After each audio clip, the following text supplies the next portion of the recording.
Okay, this video is a movie review. The movie is called Agony and the Ecstasy, and it's really about Michelangelo, the greatest artist who ever lived. Of all the movies ever made, the two greatest movies about creative genius are the one called Amadeus, about Wolfgang Amadeus Mozart, and also this one here about Michelangelo, Agony and the Ecstasy. It was based on a book written by Irving Stone. The movie was made a long time ago. I don't remember the exact year, maybe 1965, something like that. Michelangelo is the greatest artist who ever lived. He has the greatest painting ever made, the Sistine Chapel ceiling. Goethe, the German, had said that to see Michelangelo's Sistine Chapel ceiling is to realize the greatest effort and achievement that any human being could ever do or could even imagine. He's Michelangelo made the best sculpture ever made, the Pietà. He also made other great sculptures. His sculpture of the David, the Moses are fantastic, and he's got other great sculptures. And I wonder if secretly if he did the Laocoon. I'm not so sure that that really was made a long time ago, as Pliny says. Okay, perhaps. He made one of the best buildings ever made, St. Peter's Basilica. And then Pope Julius. It was Pope Julius in the movie is played by Rex Harrison. Michelangelo in the movie is played by Charlton Heston. And by the way, Charlton Heston is the greatest actor who ever lived. He was not only the star of this movie as Michelangelo, he was the star of Moses and Ten Commandments. He was the star in a whole bunch of other great movies like Planet of the Apes and a bunch of other great movies. El Cid.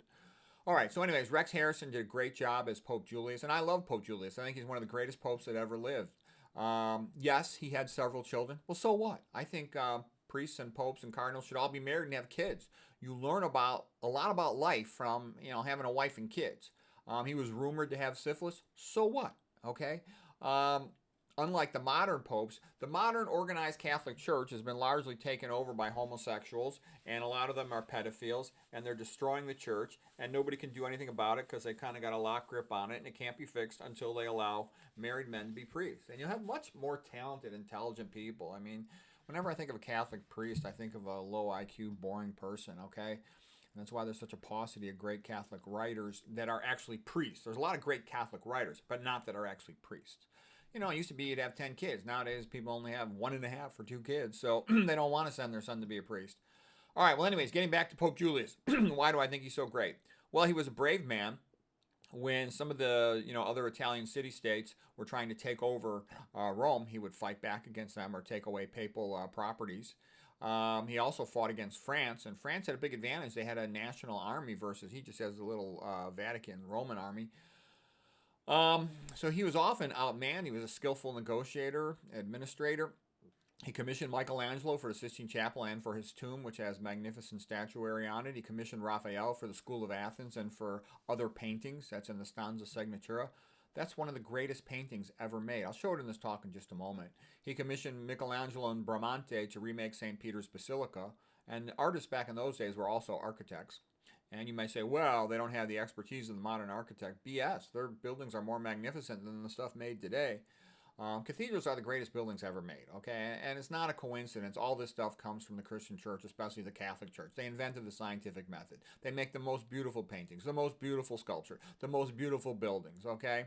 Why do you think the modern, cow moonists are trying to get rid of it? Because they don't want this magnificent to stand in contrast to their BS and put everybody into slavery. Okay, what else goes on here? He commissioned a whole bunch of other great artists. What Pope Julius did is he basically took the Renaissance and he moved it from Florence to Rome.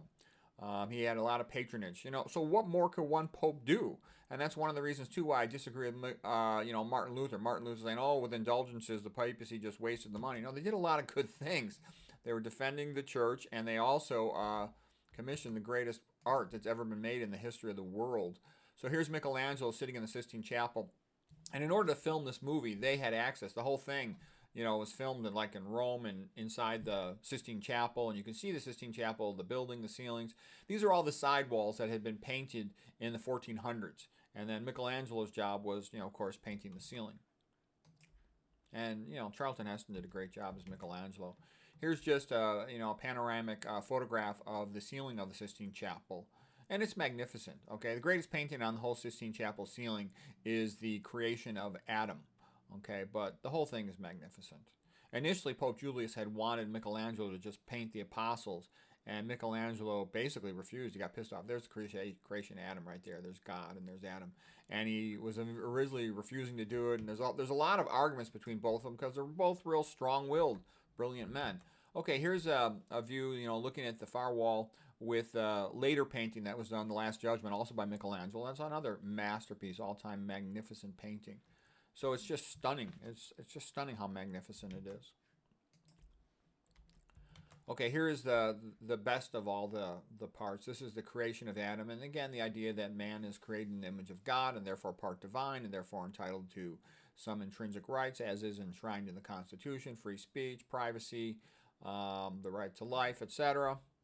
Life, liberty, and the pursuit of happiness, as it says in the Declaration of Independence.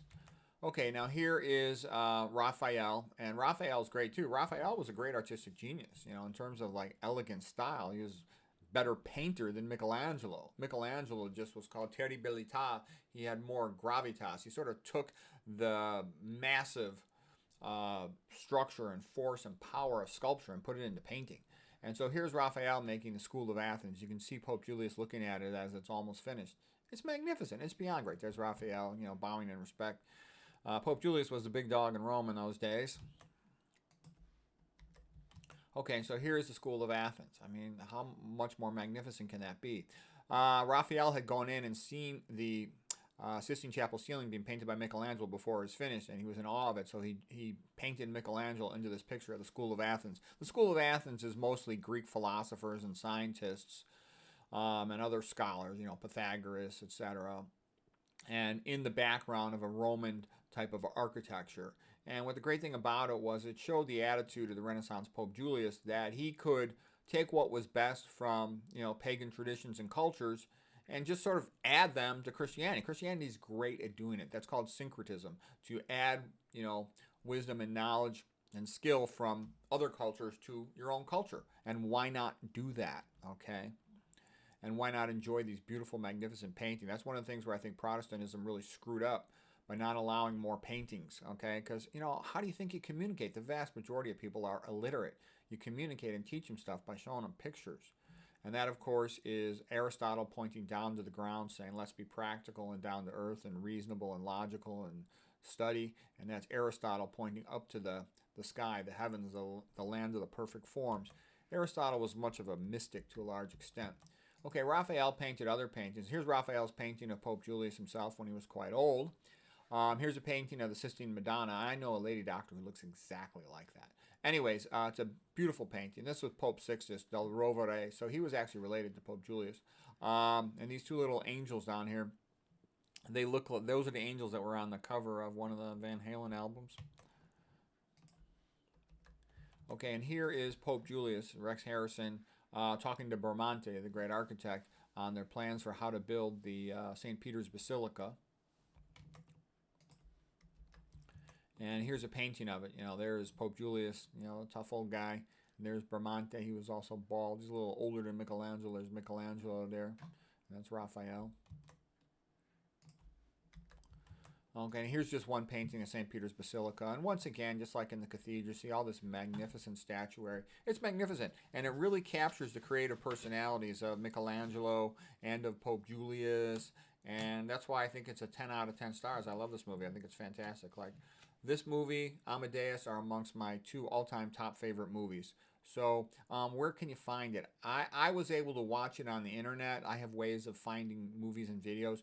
You might have a hard time finding it, but it's there. I guarantee you'll find it for free if you look for it. If you buy, you could probably buy from some stuff. I think they're kind of like preventing people from seeing all these great movies. When you see these great movies, they're so beautiful and magnificent and epic and classy. You don't want to watch all this modern crap, which is all just a bunch of action and side effects and sort of like cheap thrill, titillation crap for low IQ morons. I mean, this is beautiful. This is noble, transcendent, magnificent. It's great. So anyways, hope you enjoy that.